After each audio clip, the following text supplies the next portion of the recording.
Smith joining us now. All right, Stephen A., it's been about 10 hours since Shams broke the news. What is your perspective on this trade this morning?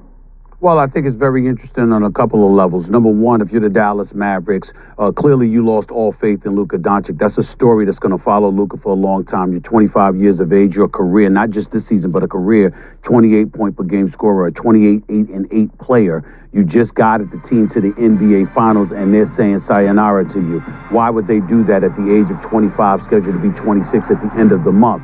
It's because of his constant conditioning issues, the lack of focus and discipline when it comes to keeping himself in shape.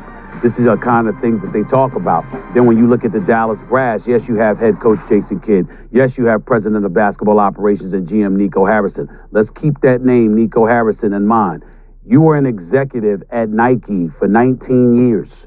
Okay, you worked with Michael Jordan, you worked with Kobe Bryant, you worked with LeBron, you worked with an abundance of people. You're not only used to superstardom, you're used to players who are very, very much committed to being the greatest that they can possibly be. You lose a championship in the case of a Kobe Bryant or LeBron or anybody else a week later. You like, what the hell do we need to do in order to get ourselves back and to do what we can? In the case of Luka Doncic, you come in out of shape. And you've got people talking about you literally using the word fat to describe him. That certainly isn't the Dallas Mavericks organization. But beat writers and everybody else covering the Dallas Mavericks know that there's been conditioning issues, discipline issues, and what have you. So do you invest with a new ownership coming in that's no longer Mark Cuban, who doesn't have a majority stake anymore? It's Adelson family and those folks.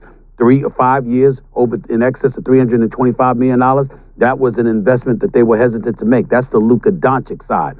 The other side to this is, it puts the ball in the hands of Kyrie Irving with Anthony Davis. Anthony Davis had been clamoring to be a 4 again, not a 5. Well, you've got Gafford, you got Lively and other folks in Dallas. Now he doesn't have to play the 5. He can play his natural 4 position. So you've got that inside-outside attack, even though Anthony Davis is stepping away from the basket. You've got a Kyrie Irving, who is a showstopper, who is box office when he is balling. And he obviously loves playing for Jason Kidd and Nico Harrison, 2 individuals he's had long relationships with. So the ball is in Kyrie Irving's hands now. Unlike Luka Doncic, let's understand that Kyrie Irving is a champion. Kyrie Irving helped LeBron James win the championship. He almost helped Luka win the championship and helping them get to the finals last year, averaging what he was averaging throughout the postseason. So you've got that element there. And then in Los Angeles, you look at Anthony Davis. He's gone now. It's LeBron James, one of 2 players in the NBA with a no-trade clause, him and Bradley Beal. If you're LeBron James, do you look at this team as a championship squad with conditioning issues and what have you involving Luka Doncic? We don't know what LeBron James may decide to do. Does he want to stay in L.A.? Is he going to ask to exercise that no-trade clause or ignore it and just say, hey, let's move on. Let's move on to a different situation because I don't know if I'm going to win a championship right now. Those really are the big questions right now in regards to this trade. Luka is Luka, and he's going to be in Los Angeles, and that's a box office. He's a global iconic figure. The Los Angeles Lakers, they like that, and they know that they have somebody with box office appeal, so he is the future. LeBron James is the present and the past in the Lakers' mind right now. What will LeBron James do about that? That's a huge question mark, and that's where the intrigue lies. If the Mavericks had some trepidation about Luka and getting in shape and everything, blah, blah, blah, how do the Lakers figure to get around that issue? Well, if you're the Los Angeles Lakers, understand that there's a level of urgency that's no longer there. Luka Doncic has been hurt. He was expected to be back as of February 8th, but that wasn't even in the Dallas Mavericks' control from what I'm being told. Obviously, he has his own team, and he could say he's coming back February 8th, but that was going to be determined by somebody else. So because of that, now you're in Los Angeles. If you're the Los Angeles Lakers, yes, LeBron James is phenomenal and fantastic, as he showcased yet again last night against my New York Knicks, put on an absolute show. But he is 40 in his 22nd season.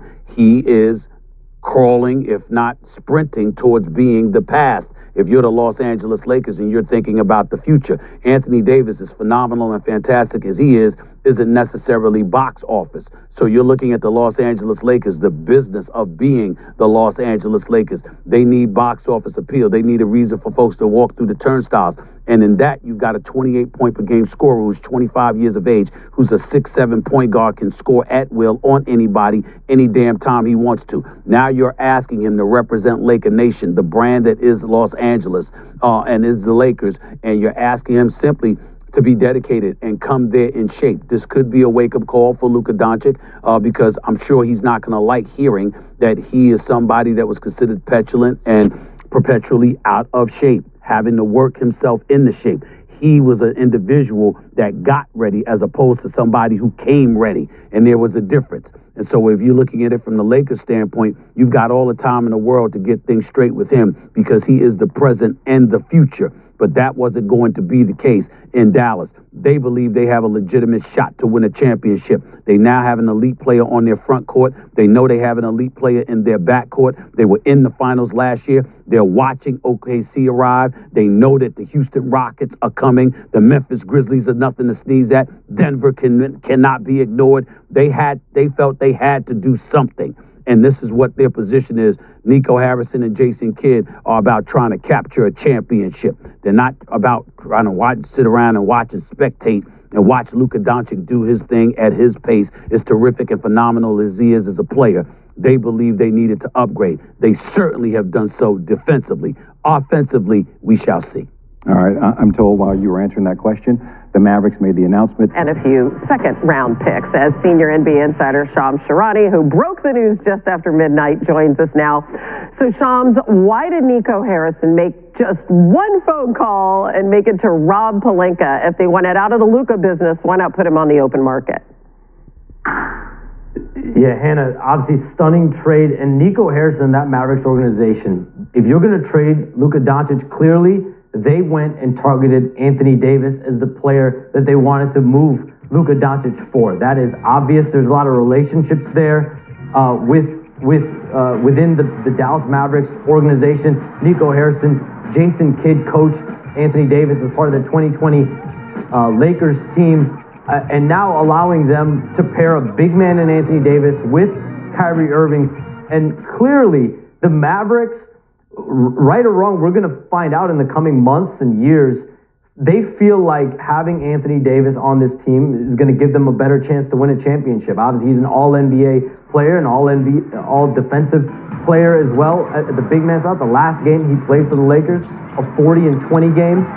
So clearly, if you're going to move a generational player like Luka Doncic and you want a big man, they went and they went exactly for the player that they thought they needed and wanted, and that's Anthony Davis. Yeah, Kyrie's playing so well. It's a very, very interesting team. And many assumed, you talked about the relationship going back to the Nike days with Nico Harrison and AD. But what about this relationship between AD and LeBron James, Clutch Sports? They won a title together. But you report that LeBron didn't even know about it, found out about it at dinner after the Knicks game. Why was that the case, that he was not involved in this? You see the Lakers organization and the Mavericks organization between the head basketball operations person with the Lakers, Rob Pelinka, and the same with the Mavericks, Nico Harrison. They had these trade talks in the last few days, and they handled this, and I think it's a sign of where this Lakers organization is at. Obviously, getting J.J. Redick, who's shown himself to be a great coach early in his coaching career, and allowing them to build and prepare for a potential post LeBron James, post Anthony Davis team. And Luka Doncic gives them the ability to do just that. For the next 10 years, they view Luka Doncic as the face of this